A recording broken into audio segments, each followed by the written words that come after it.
All right, here we go. We're live at 5 and we're alive actually. It was I have to say living in Florida, top 2 coldest moment in my lifetime living in Florida. You guys are Oh what? yeah, You Corey, you're like 12 years in. Chris, how many years are you into Florida? 7 years. That has to be your coldest moment in Florida. Oh yeah, for sure. 100. Absolutely. I had all my plants icicles are on dead my deck in the outside. morning time. It Yeah. was it was beyond cold and my this is what I've done wrong. I watered my grass that morning. I've invested Oof. so much money in my lawn. I It's got like the new worst thing you sod. can do. I'm trying to win yard of the month. I'm trying to do all of these things in my community. And I water and I wake up and it's like an ice skating rink. My yard's like just full of ice. So either way, I'm trying to recover from that. When you guys come in here, let Mm. us know where you're watching from. Hit the like button. Would love to know as well what was the weather like or what is the weather like where you're watching from, because I think that it was a top 2 cold moment for a young man I've been in Florida since I was 3 years old. Been in Florida since I was 3 years old. So top 2 moment for me. 3 places I'm gonna go. I'm not going any cities except for South Florida. I have to go. I'm gonna go. I'm gonna go Cooper City down in Fort Lauderdale, down in Broward. I'm gonna go Cooper City. I'm gonna go Ohio. There's gonna be like 3 Ohio's in here, and for sure, I'm just gonna go New Jersey. I'm keeping it simple. What do you guys got? Okay, so I got Rochester, New York. We got Jacksonville, Florida, and I'm gonna stick with the international. I'm gonna go Sydney, Australia. Okay. I got Japan. Japan's watching. I think I also got Baltimore and I've got Pennsylvania. Awesome. Hey, by East the way, Coast. the next time we hop into one of our lives, Chris is going to be, he's kind of officially married already, but like officially married. So shout out to Yeah. you. That'll be a good moment. Thank Let you. us know Thank where you you. guys are watching from. Hit the like button when you come in here, if you could. 2 things that we're going to be discussing today. One of them, obviously, master plan communities. Out of the top 10 in the nation per Realtor.com, 3 communities made the top 10 master plan communities, and the first 2 of them are Florida communities. And I can almost guarantee, and I would love, like Corey, we're going to be going to Dallas here pretty soon. We got a lot of stuff going on, but to see some of these other communities that made the top 10 and see, did they just throw Right. them in there just because they have to kind of diversify a little bit, or are there some real Exactly. cool things that are going on? We have Frankfurt, Germany in the house. What is up? How's the weather there? Frankfurt. I'm assuming it kind of stays where it's at, right? Let us know. Let us know what that weather was like. All right, so top 10 master plan communities. Number 1, which I will admit I've been through, never done business in, right? The Villages in Florida. I don't know, Corey. Have you ever been to the Villages? I have been to the villages. My grandparents used to be snowbirds. They lived in Wildwood, Florida, so not too Yeah. far from there. But we did Mhm. go over to the villages to experience it one time, and it was actually pretty cool. What about you, Chris? Have you been? A lot of videos. I've, yeah, I've been to the villages before with previous sales careers. It's definitely different out there. It's gonna be It much says enjoyed. last year, the U.S. Census Bureau data revealed that the Villages was the nation's fastest growing metro from 4.7% in 2022 to 2023. So I'm wondering, why are they giving 2022, 2023? And this is a 2026 article right here. All good. We have Zephyr Hills in the house. Congrats, Chris. Yes, Chris is going to get a lot of congrats when you guys come in Thank here. you. Thank How you. was the weather? By the way, Corey, Chris, you guys don't live too far Yeah, from each other. Did you see any flurries at all? no flurries, no flurries. It was definitely really cold though. We saw a little bit of frost on the roofs of houses, so it was a Uh, new scene. We'll say that. yeah, it has some frost on the windshields of the cars. It's definitely cold. I Jennifer can says 23 degrees, warm front in Bowling Green, Ohio. the Wow. warm Warm front. front. So number 1 is the Villages. What do you guys think number 2 is? You guys know what number 2 is. You know this article here. It's got to be Lakewood, right? It's going to be Lakewood Ranch. Median sales price, by the way, Yeah, in the Villages, 360,000. I think we should solid. definitely bring on a team member in the Villages and start talking about the processes out there, Yeah. obviously showing some tours and all of that good stuff. Number 2 is Lakewood Ranch. By the Okay. way, what we're going to get to is we're going to discuss what we think makes a really good master plan community, and we're going to talk about what our top 3 master plan communities are based on the area of coverage that we're in. But Kendance in Las Vegas made number 3. Babcock Ranch in Fort Myers, I guess that's the third one. Sunterra in Houston, Texas. Cane Bay Plantation in Charleston, South Carolina. Silverleaf in Jacksonville. So 5 of them made the top 10. Welland Park in Sarasota. You have Summerlin in Vegas and Bridgeland in Houston, Texas. A couple of Houstons in there, a couple of Vegas in there. I'd love to see what's going on in Vegas. I would have never thought a lot of like newer development happening in the Vegas area. But a question that I have for you guys. We'll start with you, Corey. What makes a good master planned community? Because I do think the amount of communities that we show, it gets a little watered down, right? We start talking about the amenities. We never really discuss like what really makes a quality master plan community. So I think there's a few different things that I would put on the top of the list for me. One, I would say home sites, lots, views, because a lot of these communities have 5,000-6,000 homes in them. So you don't want to feel like you're on top of everybody who are in those communities. And we work in a few right now where we're seeing that you can get some premium home sites on a vast majority from all different kinds of builders. So I definitely think from the aesthetic standpoint, you want to have, the feeling of privacy, even though you're in these huge communities. And I would say probably number 2 for me would be the amenities. A lot of people buy into these communities for the pools, the gyms, social clubs, pickleball, tons of different things that they have in these communities. We know one right here close to Tampa that has sports facilities inside their communities, soccer fields, baseball fields, football fields, things that you're going to be a part of and actively enjoy on a regular basis. I think that's super important for people buying into one of these large communities. And then I'd say my third thing would probably be proximity to commercial and retail. And a lot of these communities now have commercial and retail inside the community. One we were just speaking about with the sports courts has gyms, pizza shops, a dog center where you can drop your dog off if you're going out of town, and having all these things right in your backyard where you can take your golf cart and drive over to them is like the true Florida lifestyle and why people are buying into these communities. By the way, if you guys are watching, 1, hit the like button. 2, let us know where you're watching from. What was the weather like, or what is the weather like? But in your opinion, what are you all looking for in a master plan community? If you were to join want to buy into a master plan community, what would be important to you? Would love to read that in the comment section. Chris, what makes a great master plan community for you?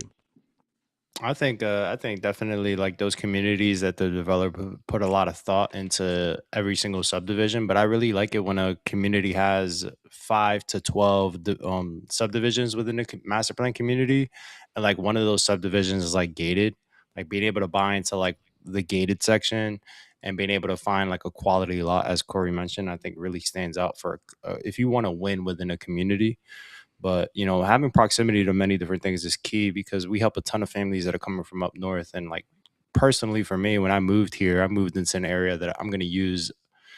My choice of words is going to be like the sticks, and I just wasn't used to that because I was used to being in New York where everything was within 2 miles. Yeah, so anything outside of New York to use the sticks, bro. Yeah, That's right. Man's like, I didn't see a house in like before you start 20 renovating steps. stuff. No, I think if you're in baby steps 4, 5, and 6, and you want to fix up your house, that's fine. Okay. Go ahead. I'm sorry. Had a little radio going on there.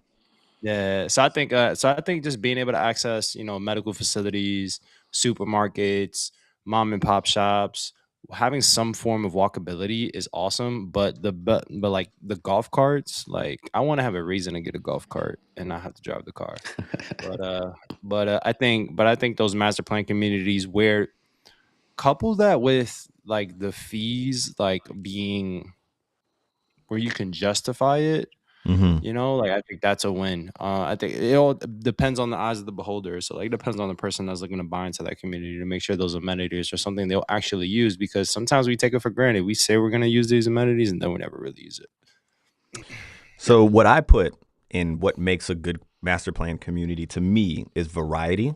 I think you guys were both talking about that. I just kind of summed that up, right? So variety, whether that is different villages inside of the community. One has townhomes, one has huge estates styled homes, custom homes. I think variety is going to bring you different prices, fees, amenities. So like a variety in all of that aspect. Do you want a gated community? Okay, go to that village over there. That one's going to be gated. This one, you're going to pay a little more on the gated side. This one's going to be more affordable. So just variety in general. Convenience. Coffee shops, dogs, you guys were talking about that, banks, schools, like all of those day-to-day things. Convenience. Where are those things located? Is it in the sticks, or is it at the entrance of the community, or is it kind of embedded into the community? And then future for me, right? I put future. Doesn't always have to be future in the way that I'm going to put it, but like, where are the jobs? Where's the direction of the community? What's going to happen when the community is built out? Is it set up for more development outside of the community in the long run? Or is it kind of just, just worried about its own development, and then there's no real strategy outside of what's going to happen in the future? But a question that I have for you guys before we move on to the Lennar, we have a Lennar topic for you guys, what the process of buying a Lennar home is. We're going to get to that. But before we get there, your guys' top 3 master plan community in our area of coverage in your opinion, and why? We'll start with you, Corey. All right, good, because then Chris can't steal mine. So I would say in my area, we're going to be talking about 2 Rivers. We've been getting a lot of calls for that community. They're doing a ton of sales in there with maybe almost 10 different builders that are currently selling in there. Kind of would hit my first topic point where I was talking about having those views and lots. You'll see most of the builders, up to 90 to 95% of their homes, won't have rear-facing neighbors or sit on a pond, face conservation. So very desirable home sites inside the community. And then it kind of gives you that variety as well. They have different sections of the community where one section is going to have more semi-custom homes, the social club, great amenities over there, a restaurant, everything that you can think of. Then you have a section where you're going to have just, let's say, maybe the standard amenities: pool, racquetball court, pickleball, dog park, playground, and has more of the entry level homes in there as well. And then I think you hit the third point, having the future promise of the community, the growth and development that's going to an area that when you drive there now, there's not a lot going on, but the Walmarts, the community's going to have 2 Publix inside of it. They're going to have a championship level golf course, a surf park. Hospitals are being built on that road. So I think there's a lot of future promise and future equity for home buyers that are looking for these master plan communities. My second one would probably be Waterset, Apollo Beach. I think that's the true definition of what a master plan community looks like. Right outside of the community on Big Bend Road is everything you can think of from a commercial and retail standpoint. This is the community that has 5 different pools inside of it, tennis courts, the sports courts that we were talking about, soccer, baseball, football, and all of that commercial space as well as inside that community. And it's been around for a little while too, so it's a little more developed than some of these brand new ones. So for someone that's doesn't want to wait 5 to 10 years for this future promise, you can buy into a community that is very developed already, has mature landscaping and a ton of stuff that you can access right away. And then I would say my third one is going to be Murata Lagoon. I think a lot of people still love these lagoon communities. They have homes from, the high 200s all the way up to, 1.2, 1.3 million. Ton of variety in there. The lagoon is 15 acres, so it's a huge beach in your backyard that you see everyone driving their golf carts to. The location is prime, close to Wesley Chapel, close to the highway, and the whole State Road 52 where it's being built is going to be commercial and retail space on the way in a double branch town center that's going to be kind of innovative with science, technology, warehouse shipping, shopping, really cool town center that's just outside the community, about 2 minutes down the road. So I think that's going to be my third one for where we're seeing people buy and in the area that I work in. Chris, I don't want to steal one of yours, but I have a question. But go ahead. I have a question that's probably going to consist of one of your master plan communities. I don't know yet, but we'll see. Chris, your top 3 master plan communities in our or your area of coverage. By the way, everybody, we're a real estate team here, so we work together. Yeah, no, absolutely. So, as far as the three communities I want to take into consideration, one of them is actually going to be one that's opening up soon that I'm looking forward to. But the first one that I would establish is Lakewood Ranch for any and all obvious reasons. It's really not it's a community that's mature, established, and really not a community that's designed. How do I say? Like, if someone's looking for a lifestyle, that's the community for you. It's really catered towards level two, level three buyers that are looking to build a home and buy into an established area. Let's just say you're entering into that season of retirement and you really want to be upon a mature crowd of many other seasoned, retired people, and or just a mature community, something that's already established and so forth, and not something that you need to wait for everything to be built up on. My next community is one that we've been breaking down is North River Ranch. I really feel like the fees really in my head are strong when you take into consideration all that you are getting. It's a community that's already been established for about 4 or 5 years. It's already one subdivision that's already, for the most part, almost sold out.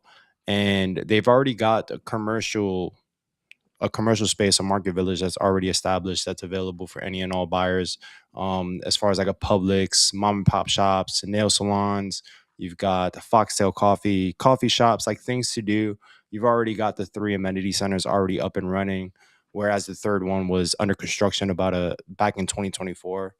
But there's also a second market village that's coming, that is going to be really, it's going to be baby Liquid Ranch, as we would say. That's what we But call it. there's We're, yeah. we're calling North River Ranch Baby Lakewood Ranch, and there are many baby Lakewood ranches out there, but I think what they're doing is fantastic. So they're getting the baby Lakewood Ranch.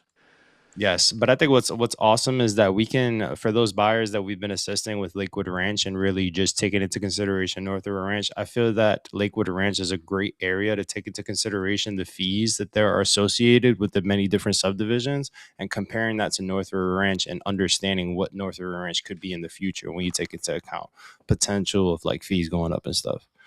And my third community is going to be Costera, which is a master plan community that's coming to Palmetto, that's already up and running and selling. You've got level 2 and level 3 builders. And this is an area that's not too far away from where North River Ranch is located in Parish. But it's the kind of place where first comes the residential and then the commercial.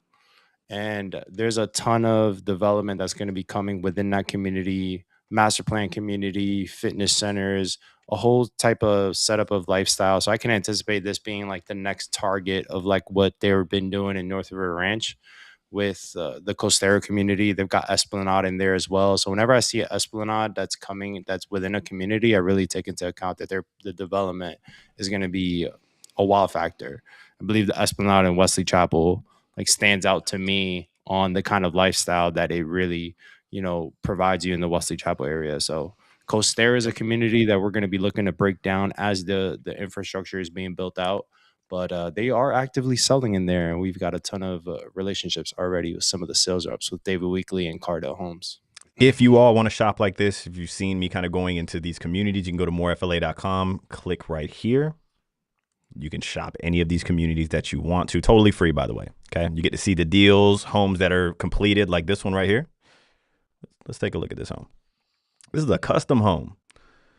Winway Homes. You got to let it load. I hope your internet's a little quicker than mine when we're on these lives. But while that's loading, a question that I have for you two, and I knew you were going to say Baby Lakewood Ranch or North River Ranch. Waterset or North River Ranch, fellas? And now listen, don't make the answer too long. I still got to get to my three places, but Waterset or North River Ranch? Corey. I'm going to say North River Ranch for the location. It gives you kind of a happy middle ground between Sarasota, Tampa, and St. Pete. There's not as much commercial space and development outside the community in Parish right now, but if you drive through the area, you can see that everything is on its way. The whole main road is under construction. So I would say North River Ranch, and I think there's a lot of future promise there. Chris, North River Ranch? Yeah, North River Ranch. I think we bank on equity, and I feel like that might be the fastest pace towards gaining equity. Although it's a long-term play, I think with the hospital and everything, and that's already established, and that's coming, and I know it's coming, I would probably buy into that. That hospital's on the way, baby. Okay. So let me see if I can get past this here. No, this is all a driving tour. All right. So my three master plan communities that I just think have done a splendid job.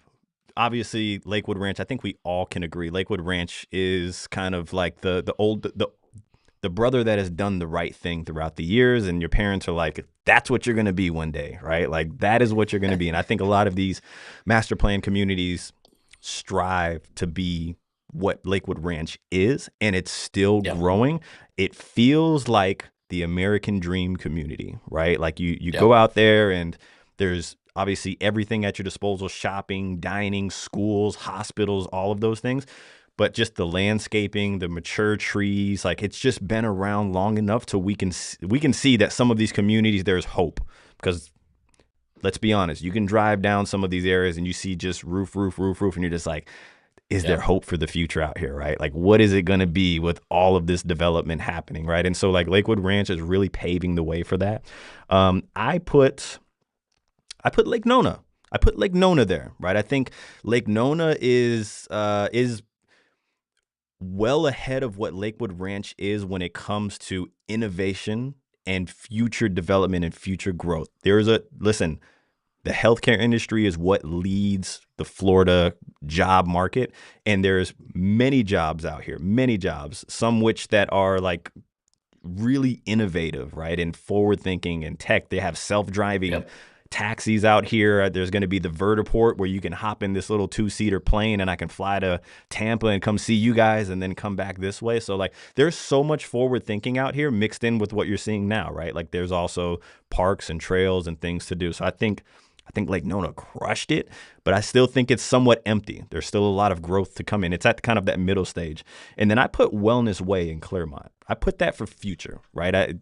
When you're talking about like opportunity out there, 20,000 potential jobs coming to the area, Olympic athletes that are going to be working out there and training. So I don't know if the Olympics are ever going to go out of business. And I hate to look at these things as like money and jobs, but I look at sustainability, right? And the Villages is always going to sustain itself because these are retirees, but other places that aren't really retiree 55 plus place, I'm always looking at sustainability. Like what would happen if the internet shut off? Where are the jobs at, right? And obviously like Nona crushed it. And I think Wellness Way is going to be really, really, really huge inside of Claremont. The problem with it is that we're going to be talking about Wellness Way before we really see it come together for the next, I don't know.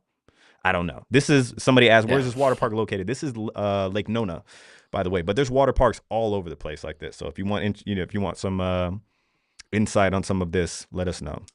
But either way, those are my three. So I did Wellness Way, Lakewood Ranch, and Lake Nona. I mean, look at this. You get your little downtown area like this, which, by the way, cool. I think Two Rivers is going to be very similar. I mean, surf parks, so on and so forth. But a question that I have for everybody out there: what are you needing in your? It doesn't have to be a master plan community, but what are you looking for within the community for you to say yes or no to that community? Because at the end of the day, we can shout out our best.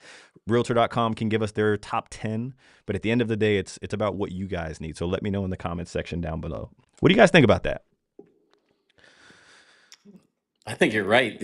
I really like the communities and choices that you put up there, especially the Claremont one. I think there's going to be, just being out there last week, that place is going to be booming, and it's a beautiful area too. Yeah. Lots of rolling hills. Everything is kind of new and vibrant in the area. So I can definitely see that place exploding over the next 5-10 years.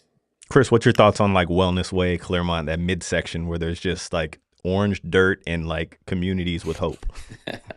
I think it's a really solid quality area when taken into consideration that the infrastructure is being built and as you already have some form of access to, where you're in close proximity to Winter Garden, Horizon West. So I can be patient and wait on everything that's coming Wellness Way, 20,000 jobs, whatever that may come. Like I can be patient because I'm 15, 20, 25 minutes, depending on where I buy into in that Wellness Way area from Horizon West. So doing all the fun things that I have access to now But once that wellness way is built up, I got the best of both. Like I think it's going to be a ton of opportunity to just have everyday lifestyle, and it's really going to be an area that I can foresee people being like, you know what, I have no reason to move here. I got everything at my disposal. So I think that's a strong quality community that we're going to continue to help people buy in. Listen, the builders are showing you out there what they think's to come, right? They don't want to lose out either, right? So when you're driving down there, I mean, there's a couple of level 2 options, but you see a lot of these level 3 communities building up, right? And they're preparing for what's to come. And once again, if you drive east, Winter Garden, Horizon West has been fairly successful, right? And so I think all of that's kind of merging together. And so since you kind of have that you can shoulder on for right now, you can kind of go use their amenities. I think it's helpful. You can get in there right now. So either way, all right. So let's hop into the main topic of today. All right. And that is, and I chose this model to put up here, Corey. I think this video is going to be releasing this week at some point in time. Let me make sure that we're looping this for you guys. All right.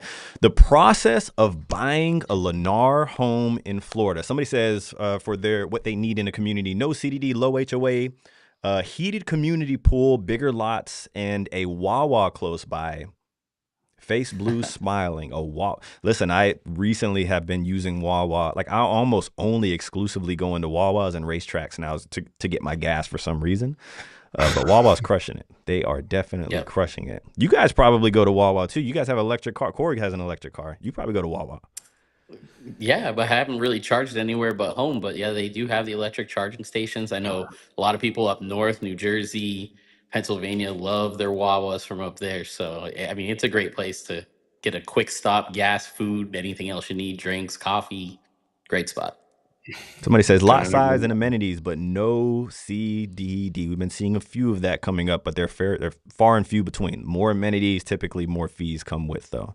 Right. Okay. Process of buying a Lennar home in Florida. Man, this could be the one that most people are interested in because we're talking about America's number 2 builder per volume. And yes, they're cut from the cloth of level 1.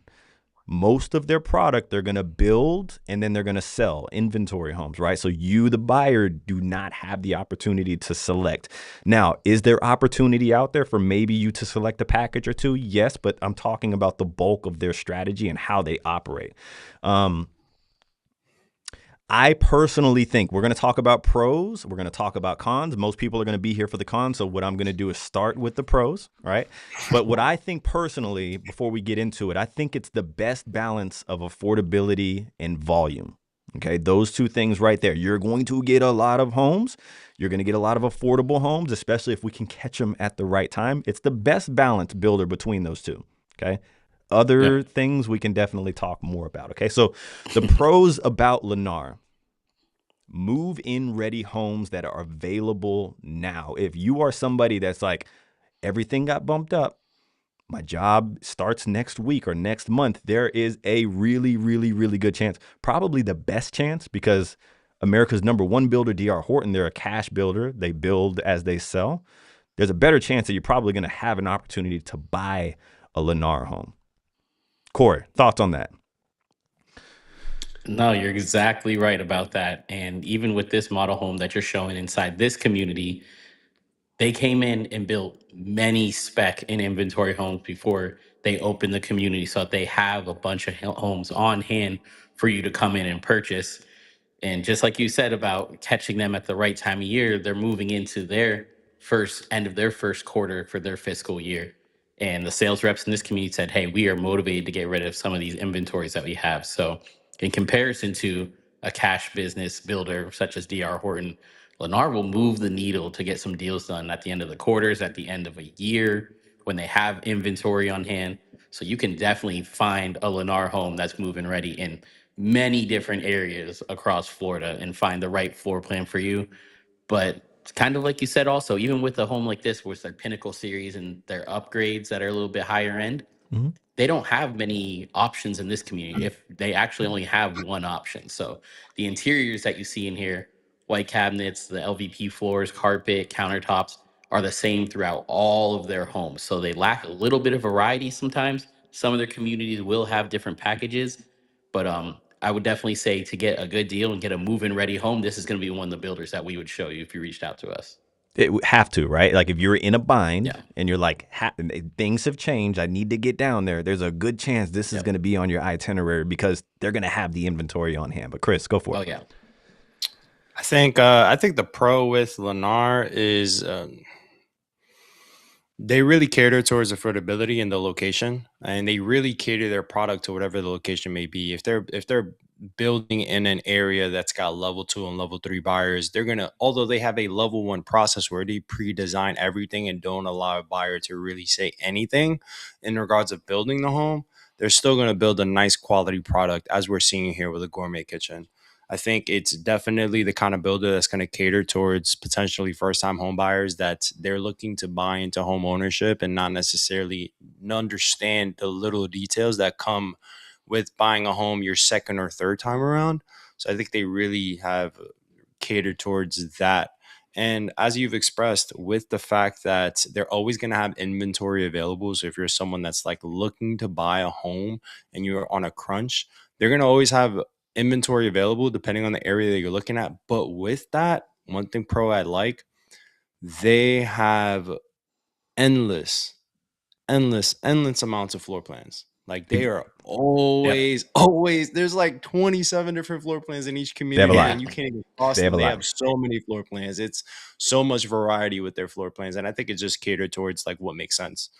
So just finishing up on that, because somebody says, how about Lennar incentives for cash buyers? All right, so real quick, they have the best deals due to inventory, right? Let me just shout my pros out, and we're going to get to the cons for everybody that's here for the cons, right? I think everybody's going to run to this video when it's repurposed and they're just like, tell me about Lennar. All right, so Chris, you hit it on the head. They have a ton of freaking floor plans in different areas, right? Like you go to a different community and they're like, yeah, we have this floor plan here, but we don't have it over there. A ton of them, a bunch of deals, America's number, a bunch of inventory. For that reason, they may have more inventory than they've sold at the time on hand, which gives us the ability to really crush a deal. Somebody had a question about Lennar incentives for cash buyers.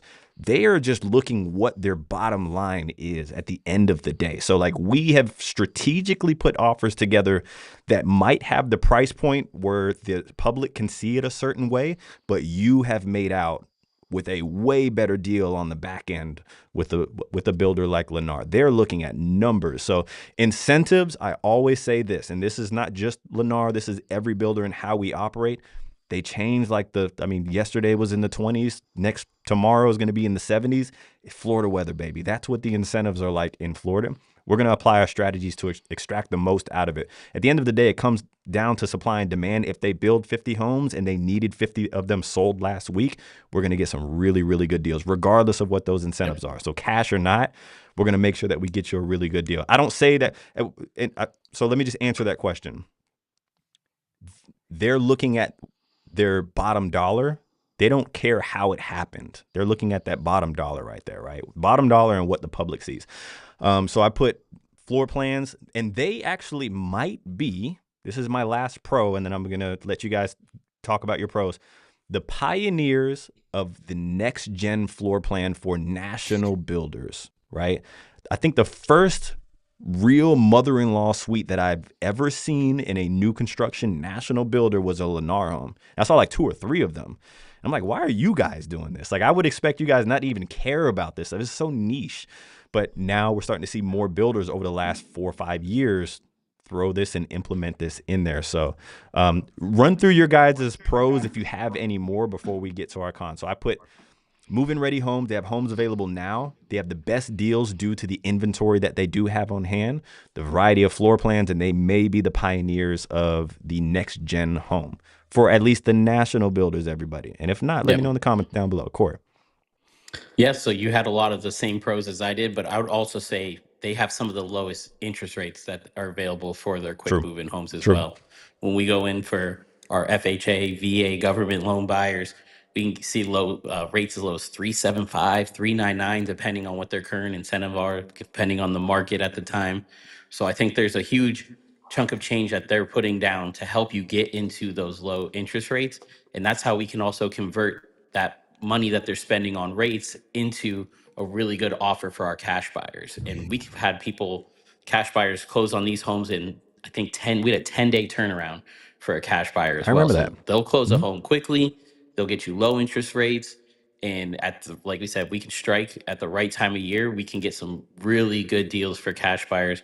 Or like you said, maybe it's not reducing the purchase price significantly, but getting like a cash credit at closing, which is still, Exactly. like you said, meeting the same bottom dollar that they're looking for. So yes, for those who are looking to get a low interest rate in this market, Lennar is going to probably be, I would say, top tier for those rates. And why? Because they build so many homes, they can buy so much in bulk, they can get a lot bigger of a Yes. discount. I would say the second best kind of rate promo that you would see is a Pulte, and they're number 3. They're the number 3 national builder, right? So like that, you could just kind of see it kind of tier like that. Chris. I think so. I think like Lennar's pros is that the variety with the floor plans is going to really cater towards, chances are for the buyer, that Lennar is usually always going to be in the running because there's going to be a particular floor plan that'll meet a client's needs. But the incentives they initially put out up front, at least what they advertise, is usually going to be stronger compared to other builders.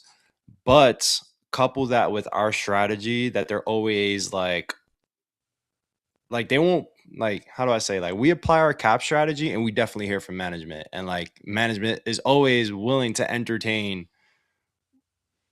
like what we have to offer, They and listen. chances are more times than not they give it to us. Like they're numbers driven, right? They're like Yeah. when an offer comes in, they're probably looking at their big board like, man, we got to get rid of 50 of these. Yes, let's figure it out. You know, sometimes yes, and then there's the opposite effect to that too, right? You may submit something, they're like, we're doing great, screw you. Like, no, it's not going to happen, you know? But go ahead, you finish up with your community. No, but it's not going to be everyone's cup of tea. It could be a pro or con, but I feel like their aggressiveness, when we prep a client and they're ready to buy Lennar House, their aggressiveness is where we're able to take advantage of that and help our clients win. Bingo.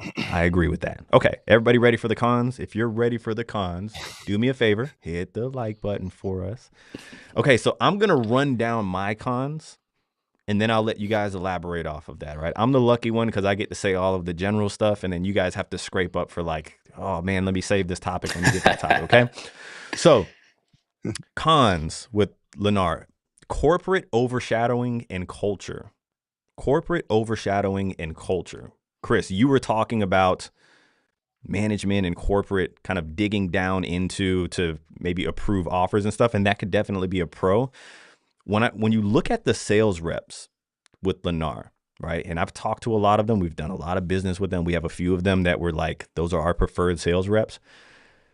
Boy, does it look like they're lacking lifestyle? Does it look like they're just like, I don't know, they get worked. They get worked, and they have very strict rules that come down from corporate. And I promise you, the sales rep will say those rules, and they won't even whisper to you like, but I really can help you. They're typically like, no, this is the way it is. We have to do it this way.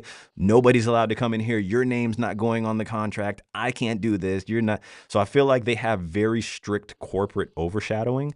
So that's one of them for me. The second one would be multiple departments for closing, right? If you're a buyer that goes in, I think Lennar, you'll talk to the most people to get to closing. You'll start with the sales rep. You guys will probably tell me more about this. You'll end up going to a customer satisfaction person, then you'll go to a warranty person, and then you'll go to the construction manager. If that's the case, then there's so many little departments that you can just kind of get lost in it. And me and Corey, we did a video on that where we were talking, maybe that is a strategy of theirs, right? Kind of just keep you, you're in the wash, and then next thing you know, you're in front of your house with the key. Another con that I have, normally CDD community. Have I ever seen a Lennar community without a CDD? I'll leave that up for you guys. I'll let you talk about that. And then I would say, lastly, lacking personal experience, the personal experience, right? The personal experience. Hey, Jesse, nice to meet you. It's good to see you. How's the dog going, right? I think they're so fixated on sales. And when it comes to the culture inside of Lennar, right? Like, it's kind of a dog eat dog world in there, right? It's like, hey, I got to run to this community to go sell something. And I don't know. I just feel like it's a very salesy culture inside of Lennar. Those are my cons that I have. Corey, yours. Yeah, one I would definitely agree on is I say the sales culture between their reps. It's almost like their sales Bingo. reps are in competition with each other because they sell across an entire region. So even like you said, seeing like the exhaustion in their face sometimes, they can cover, 50 miles between homes in the same day to try to sell homes to their clients. So it's like they're competing with each other, which doesn't give you that personal experience almost. Like Man, I've you walked into just sales worded that way models. better than like you worded it really well.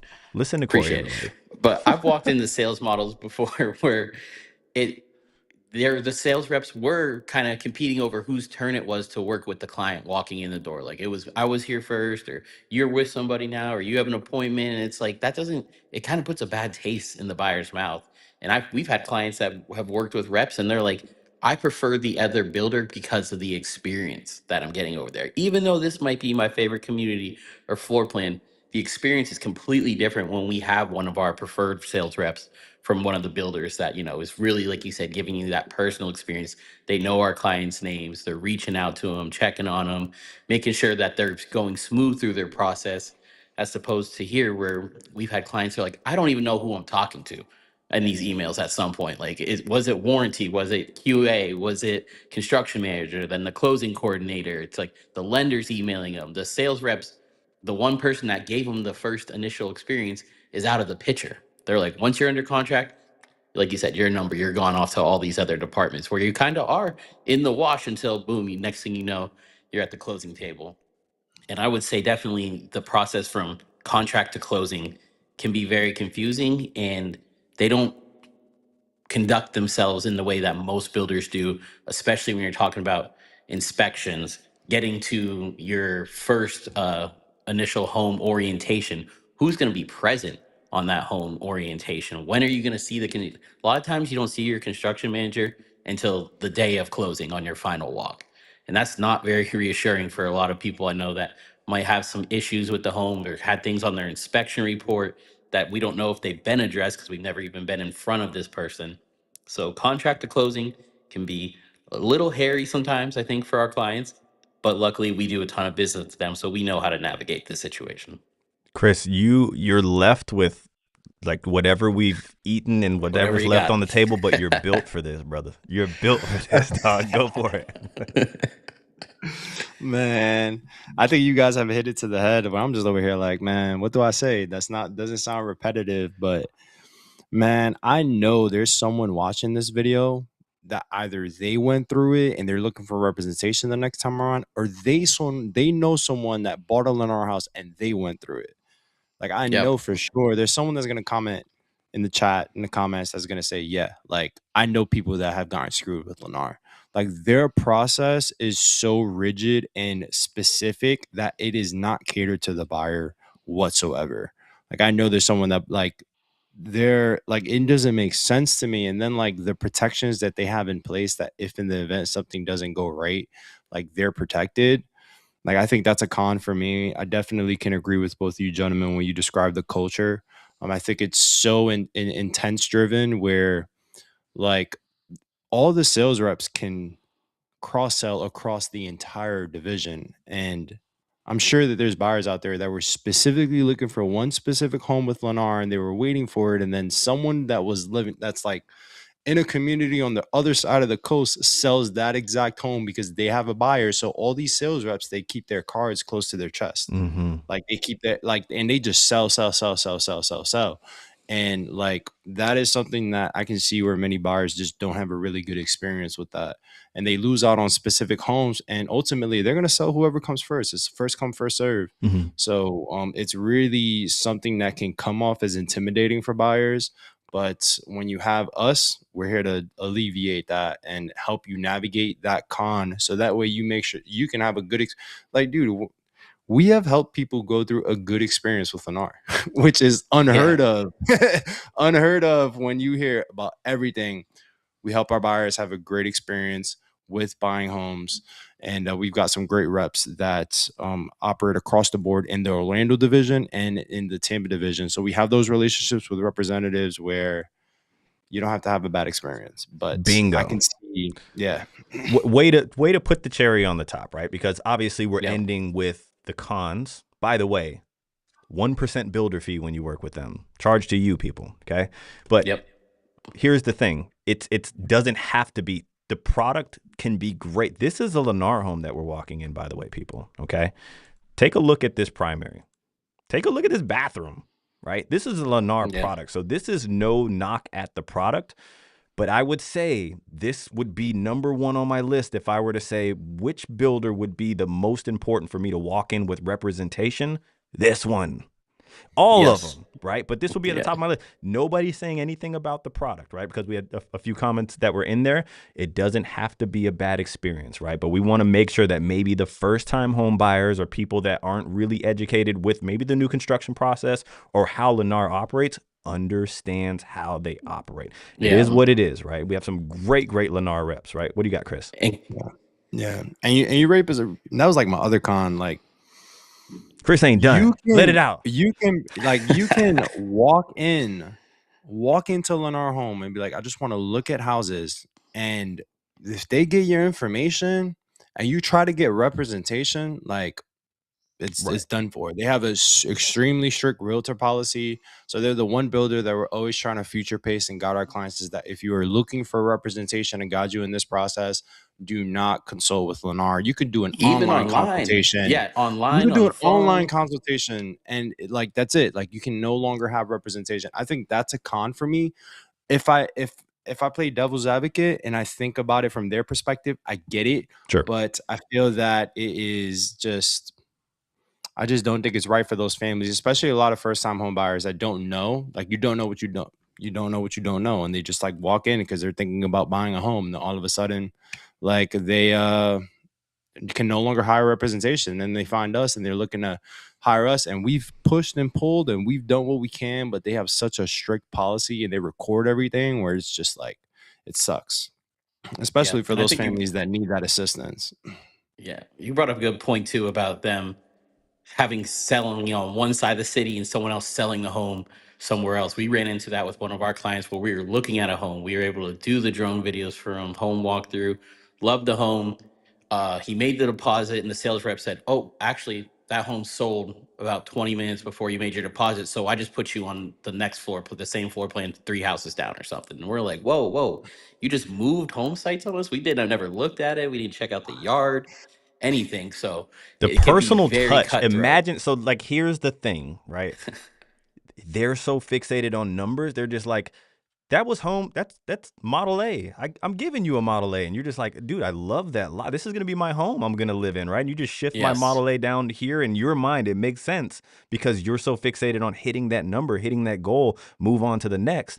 The personal touch, it's just not there. It's just not. And I saw someone in the comment too say, which was a very good point as well, because they're so numbers driven and goal oriented towards the number of sales they're getting, they will sell off large in different communities. They'll sell off large number of homes to investors. And this can be, we've been in a couple communities where a large amount of homes were sold to investors, and then it just becomes a complete rental community. And there's really nothing wrong with renting one of these properties.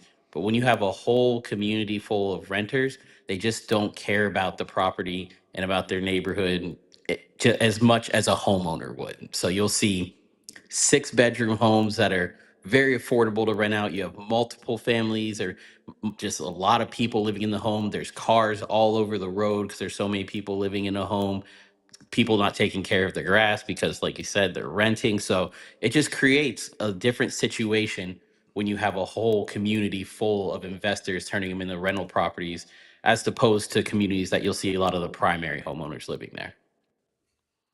It's hard to read the local room when you're America's #2 builder, right?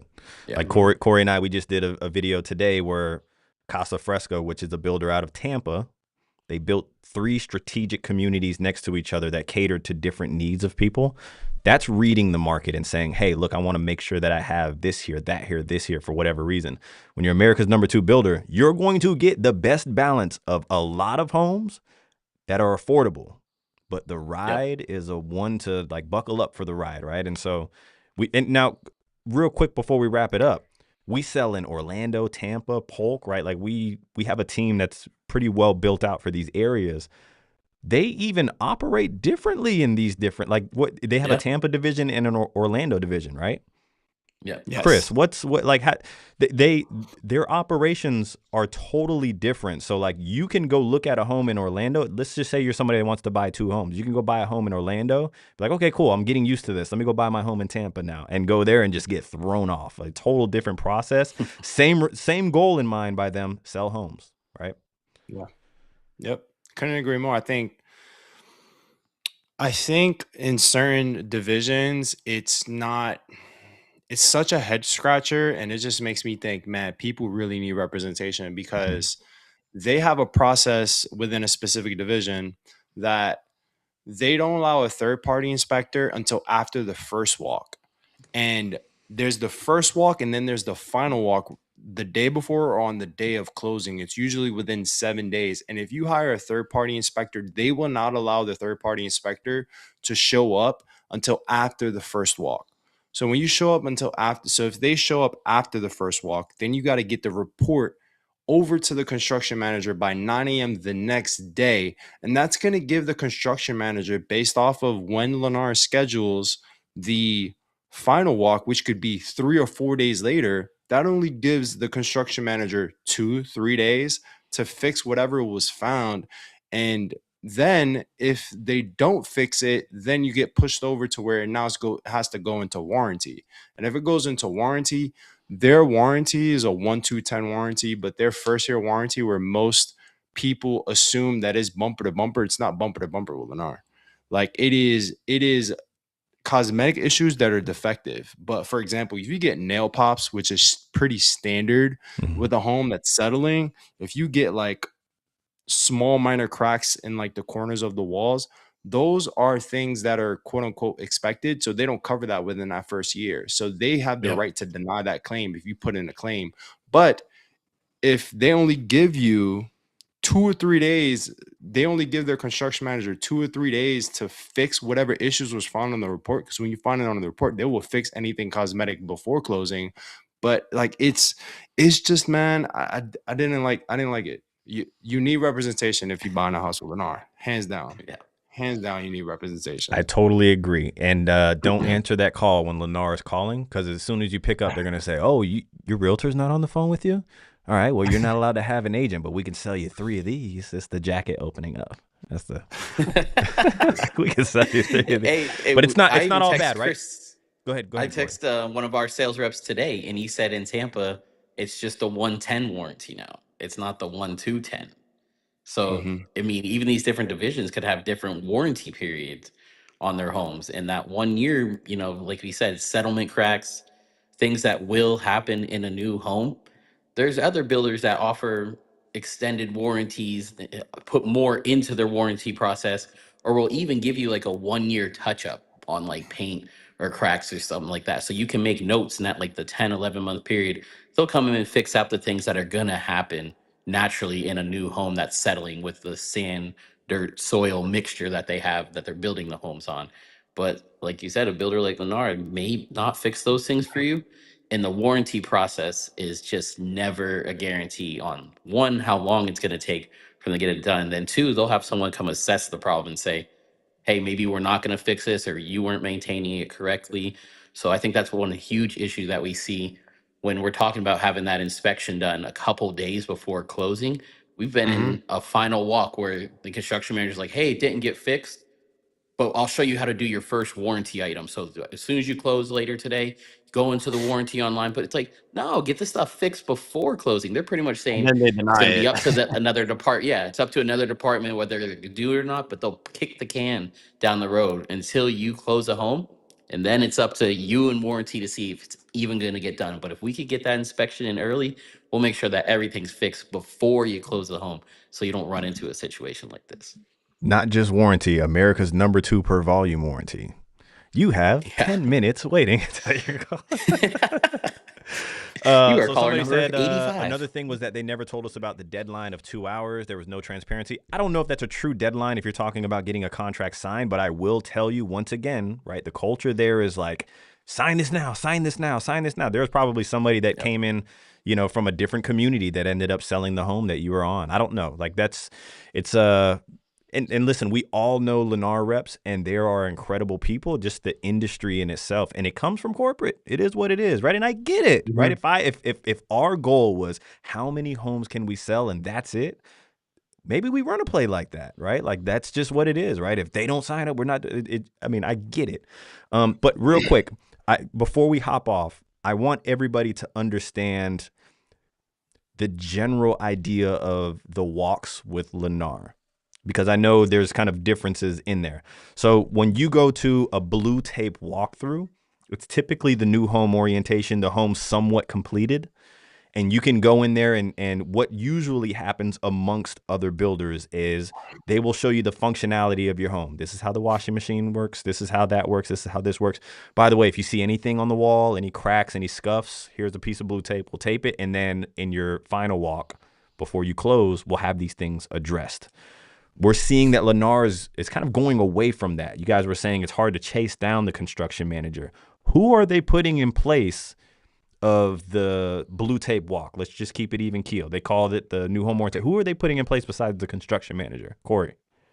So I think we're kind of seeing differences between the divisions. I think what Chris and I were talking about earlier is that in Tampa, you can see a warranty rep come to that first walk, and in Orlando, you'll see the the quality assurance rep come to that walk. And I mean, when you want to have the person that's building the home, the construction manager, at that first walk, but it feels like by doing that they can eliminate some of the stuff that they have to fix and maybe just push you along to closing without any delays. If we find something with the construction manager on an inspection report, he might be like, we need 2 weeks to get this vendor in here. But they can really, by putting that construction manager there at the final walk, be like, you're closing in 2 hours, let's push it over to warranty. And the warranty rep, I know they've even told us, hey, I don't know anything about the construction. I'm here That to explain your sucks. That warranties. sucks.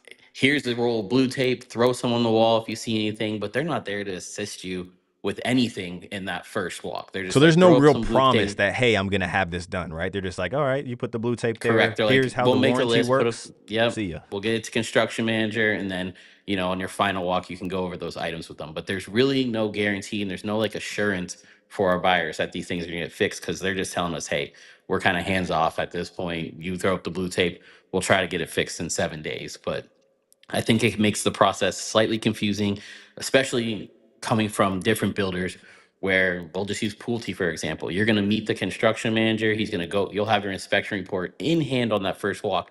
And With also the with warranty with rep us, comes you're gonna have the inspection report. It's not with a us. Yeah, guarantee. we're Like going to make Pulte's not sure. gonna say, Yeah, hey, do that's you not a want an guarantee. outside inspection? But with us, we're like, hey, we're getting the outside inspection done. But yes, you at Yep. least have the opportunity to have it in hand at that walk. Exactly. Yeah. And they'll have their warranty rep attend also, not just the construction manager. They'll introduce themselves, and they'll come on both parties will come on the final walk to go over the warranty, to go over the inspections, to go over everything that was blue taped in the home. So we can see the difference between builders on how this process is going to be, how the operation of the process of the first walk and the final walk. And it definitely is a little bit of a gray area of why they choose to put these people in front of you at certain times. And it makes the process more difficult, but luckily we have the experience to know what to expect when we're going to this builder, what the process looks like, and how we can navigate that process for you. Hey, listen, perfect example. Ask your questions now, because when Chris is done, we're probably going to wrap it up. So ask your questions if you do have them. So we got what we typically see with Lennar, right? But then Chris got thrown a curveball. Like Corey was saying, hey, we're experienced enough where we understand. Sometimes we get thrown curveballs and we just need to know how to figure out a way to get it done. Like, so what was the curveball that you got thrown? And then how did you operate to get that done, Chris, before we hop off? Okay. So bigger picture.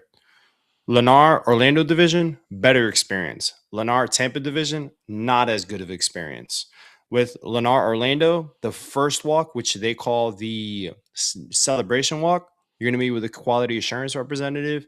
And their goal is that for that first walk, the house should already be spotless. And with those walks, we've worked with a lot of quality assurance reps where like they know us. So when they see us, they're like, all right, cool. The quality assurance reps walks to home and they blue tape with us, and they look to blue tape and they're actively looking as well. And then I'm looking, and then they're backing me up with that. So better experience. Sure. Or Tampa, you show up first walk, you meet with a warranty rep, not the quality assurance rep. The quality assurance reps don't show up. The ones that are assigned to make sure that the home is as close to perfect as possible from a cosmetic standpoint. The warranty rep shows up and they're like, all right, walk the home. And then they pretty much just stand in the corner. And then like when you got to call them over, hey, can you come over here? And then they'll blue tape. So different experience, not as accommodating. So Orlando, Tampa, same process, quality assurance department, but completely different approach and not as good of an experience with the Tampa division. Orlando division, they've got it better, but I can see where a lot of people just go. I think that's where you came up with the wash, man. I think a lot of buyers just end up in the wash. You speak with like 15 different people. They reach out to one person, they're confused. I think it's something that is amazing for us to be able to guide our clients that if they want to purchase a Lennar home, we're able to prep them from the very beginning on what to expect. So that way, when we go under contract, like it's not as bad of it's not a bad experience for them because, you got us, someone that you can lean on in regards of understanding why things are happening and like can guide you through that process. Listen, I don't expect you guys out there to just know this stuff. It's like lean on us for that. Like hit the like button for that, by the way, right? But like you guys shouldn't have to know to expect that when buying a Lennar home, especially if you've experienced it, buying a home with a different builder and you come over and you're like, this is way different. Once again, not a knock. I think if we can wrap it all up, okay? First, get you some representation. Like get you some freaking representation. It's the best balance of affordability and volume. You're going to get a lot of affordable homes. So if you want something moving ready, Lennar is going to have it for you. The best deals because they build them in bulk and they look at numbers and they adjust from there. But it is a ride if you're doing it on your own, especially if you're like me. I'm kind of OCD. Like it's going to be stressful for you. You got so much going on. So make sure you get you some representation. Somebody says, thank you guys. Great content. We'll reach out to you when I am ready. Somebody also asked, how about Eve B by Lennar, maybe Ever B in Orlando? I'm assuming. Yep. We can do a community breakdown on that. I don't know what questions you might have, but if you're somebody that's interested in maybe seeing particular lots going through the process, reach out to us, team@morefla.com. That's the best way to reach us. Listen, we have to get home. Everybody stay safe, stay warm out there. We'll catch you guys next week.